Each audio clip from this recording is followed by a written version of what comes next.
Good morning everyone, আমার নতুন একটি ব্লগে সকলকে স্বাগত। আজকে হচ্ছে রবিবার, সকাল এখন এই 9:30 কি 10টা মতো বাজলো। সকালবেলায় উঠে আজকাল রান্নার তাড়াতাড়ি নেই, যেহেতু পাপার অফিস নেই ওই কারণে তাড়াতাড়ি নেই খুব একটা, তো ধীরে সুস্থেই কাজ করছিলাম। ওরা বাড়িতে এখন ছিল না, সেই ফাঁকে আমি সমস্ত বাসি কাজগুলো সেরে স্নানটা করে নিলাম। স্নান করে বসলাম পুজো দিতে। অন্যান্য দিনগুলোতে সচরাচর আমি এতটা সকাল সকাল পুজো দিতে পারি না। পুজো দিতে দিতে আমার মিনিমাম 11:30-12টা বেজে যায়। আর যেদিন স্নান করে রান্না চাপাই সেদিন তো মোটামুটি আগে পুজো দিয়ে দিই, তারপর রান্না চাপাই। কিন্তু এখন যেহেতু শীতকাল পড়ে গিয়েছে, আমি স্নানটা সকালে করতে পারছি না, ওই কারণে পুজোটা একটু দিতে লেটই হচ্ছে। তো আজকে ভাবলাম যে রান্না তো তাড়াতাড়ি নেই, সে কারণে আগে পুজো দিই, তারপর একবারে রান্নাঘরে ঢুকবো। তারপর পুজো দেওয়া কমপ্লিট করে চলে এলাম রান্নাঘরে। এবার জলখাবারের ব্যবস্থা করতে হবে। তো কী করবো ভাবছিলাম, তো ভাবছি ঝটপট করে একটু ম্যাগি বানিয়ে নিই ভেজিটেবলস দিয়ে। অনেক ভেজিটেবলস যেহেতু ছিল, ওই কারণে দেখছি শুধু ম্যাগি আর বানিয়ে লাভ নেই, একটু ভেজিটেবলস দিই। তো বাঁধাকপিটা কেটে রেখেছিলাম, আর গাজরটা এখনও কাটিনি, কাটবো। আর এদিকে চিকেন আনবে ওর পাপার জন্য, চিকেনের সরঞ্জাম রেখেছিলাম। আর বেগুন ভাজা করবো বলে বেগুন কেটে রেখেছিলাম। তো এই যে চাপিয়ে দিয়েছি ম্যাগি, ভেজিটেবলসগুলো ভাজতে দিয়েছি একটু।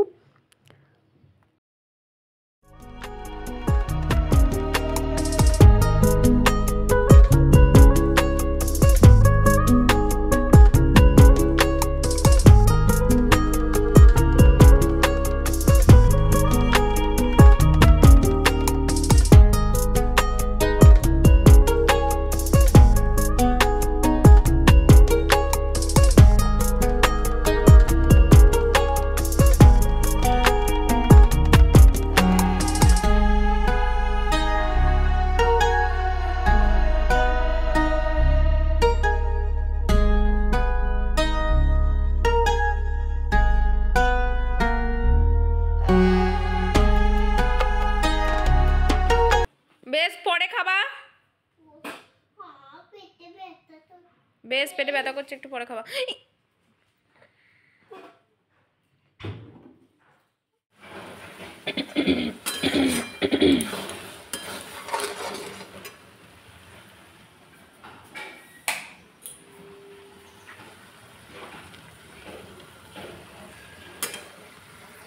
তো ফাইনালি রেডি আমার ভেজিটেবলস দিয়ে গরম গরম ম্যাগি।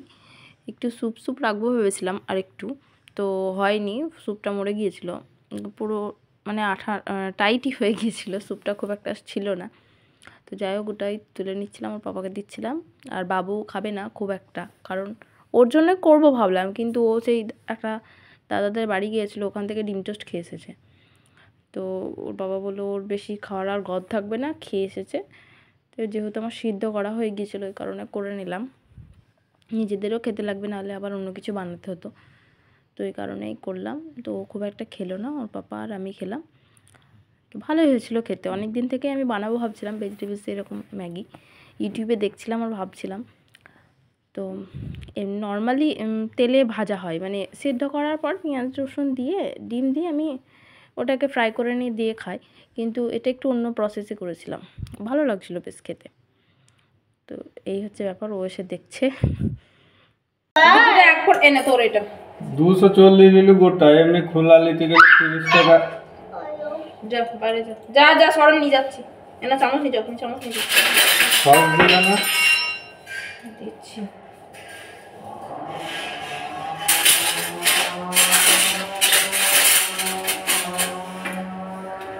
কেমন হচ্ছে জাস্ট বলবা, একবারে দার্জিলিং স্টাইলে। মটরশুটিটা দিলে ভালো হবে। মটরশুঁটি নেই,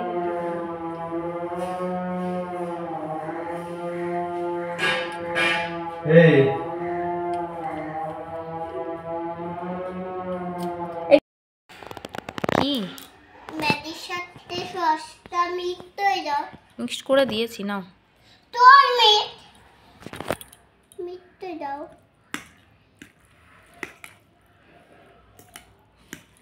ভালো হয়েছে? হ্যাঁ, রিভিউ। তোমারটা আমি মিক্সড দিই। তো তারপর খাওয়া দাওয়ার পর চলে এসেছিলো একটা পার্সেল, সেটাই ও খোলার চেষ্টা করছে, খুলতে তো পারছিল না। আমি বললাম আমাকে দে, তাও হচ্ছে না, তো সেটাই খুলছিল। অনেক দিন আগে অর্ডার করেছিলাম, আসবাসটা আসছিল না, অনেক কদিনই সময় লেগে গেল। তো এলো, যাই হোক। চলো দেখি কি অর্ডার করেছিলাম। দাঁড়া, খোল। এই দিকগুলো ছিঁড়তে হবে বাবা। পর্দাটা বাবাকে দিয়ে, পর্দাটা বাবাকে দিয়ে, এই পর্দাটা হ্যাঁ, যে কোনো একটা দিয়ে আয় বাবাকে।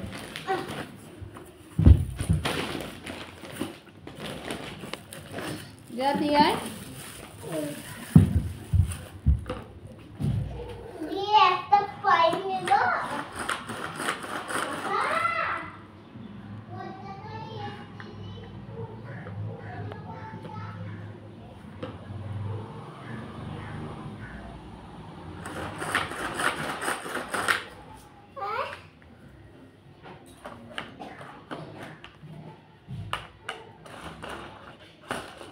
খারাপ হয়ে গেল, দাও দাও দাও, খারাপ হয়ে গেল।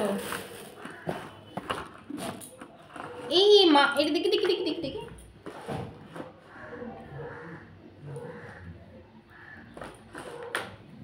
খুলছে না, খুলছে না। তো আগের দিন তো দেখানো হলো তোমাদেরকে যে পর্দাগুলো নিয়ে আসা হয়েছে, কিন্তু লাগানো হচ্ছিল না, যেহেতু ছুটি পাচ্ছিল না, টাইমই পাচ্ছিল না। তো এই কারণে রবিবার আজকে ফাঁকার দিন দেখে পর্দাগুলো সেট করার জন্য সব মাপঝুপ করে ঠিকঠাক করছিল। প্রচুর সময় লেগে গেল 4টে পর্দা লাগাতে গিয়ে, মানে 2টো ঘরে 2টো জানলাতে পর্দা লাগাতে গিয়ে প্রচুর সময় লেগে গিয়েছিল। তো ওরা যেহেতু দিনটাই মোটামুটি পারে এগুলো, তো আমাদের মিস্ত্রির কোনো প্রয়োজন হয় না, ওরাই বাড়িতে টুকটুক করে লাগায় এগুলো। আর সরঞ্জামগুলোও আছে, যেমন ড্রিল মেশিন, তারপরে হ্যাডা ব্যাডা যেগুলো লাগে পর্দা টর্দা লাগাতে গেলে, দেওয়ালে কোনো হুক টুক লাগাতে গেলে যা প্রয়োজন হয় ওরা সব পারে। বাড়িরগুলোও ওরা টুকটুক করে করে, এখানেও এটা করলো। তো ওই সব ঠিকঠাক করতে করতে, ওকে একটু হেল্প করতে করতে, এটা দিয়ে ওটা দিয়ে সেটা দিয়ে করছিলো। যা হোক করতে করতে রান্না চাপাতে অনেকটাই দেরি হয়ে গেছিলো। তো তারপর চাপিয়ে দিলাম। এই যে মশলা কষা হচ্ছে, বেগুনটা ভাজা হয়ে গেছে, চিকেন আনলো, তো ওই জন্য চিকেনটা করবো আজকে।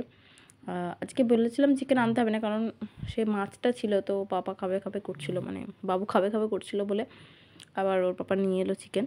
রবিবারে চিকেন আনতে গেলে কী হয়, এখানে রবিবারে চিকেনের দোকানে এত লাইন দিয়ে চিকেন নিতে হয়। তো ওই কারণে ওর বাবা খুব বিরক্ত হয়। তো বলে আমি রবিবারে চিকেন কিনতে যাব না, চিকেন নিতে হবে আবার লাইন দিয়ে। প্রচুর ভিড় হয় চিকেনের দোকানে। তো এই দেখো আমাদের পর্দা লাগানো কমপ্লিট একটা। আর এই যে আমার মশলাও কষা হয়ে গেছে, মাংস দিয়েও কষতে লেগেছি, আর আমার রান্নাও কমপ্লিট। ঢেলে রেখে দিলাম মাংসটা। এদিকে হয়েছে চাটনি, বেগুন ভাজা, আর বাবুর জন্য যা একটু ডাল হয়, আর আজকে 2টো পাঁপড় ভেজেছিলাম। এই আর কি ব্যাপার স্যাপার। ডালটা এখনও ফুটছে, এখনও নামাইনি, অনেকটা বেলা হয়ে গেছিলো, প্রায় 2:30 বেজে গিয়েছিলো রান্নাটা কমপ্লিট করতে। তারপর তো সব কিছু পড়েছিল, আমার বাসন টাসন একটাও আজকে ধোয়া হয়নি। রান্না করছিলাম আর ওর পাপা ডাকছিল, এটা দে ওটা দে সেটা দে, এই করছিল। তো তারপর খেতে খেতে ওর পাপার ফোন এলো অফিস থেকে, তো একবার অফিস যেতেও হয়েছিল। তো গিয়েছে, সেই ফাঁকে আমি ঘরটা পরিষ্কার করলাম। পর্দাগুলো লাগানো মোটামুটি কমপ্লিট, শুধু এই ডাইনিংয়ের জানলাটা বাকি থাকলো, ওটা নেক্সট কোনো দিন করবে আবার যখন ফাঁকা পাবে। আর এই ঘরটাও মোটামুটি হয়ে গেছে, সব ঝাড়াঝুড়ো দিয়ে পরিষ্কার করতে অনেক সময় লেগে গিয়েছিলো। তো সন্ধেবেলা রুটিটাও কমপ্লিট করে নিলাম, বাবুর জন্য ভিজিয়ে রেখেছিলাম। তো আজকের ভিডিওটা এটুকুই। ভিডিওটা ভালো লাগলে একটা লাইক করো, কমেন্ট করো, আর চ্যানেলে নতুন হয়ে থাকলে অবশ্যই সাবস্ক্রাইব করো। Bye bye.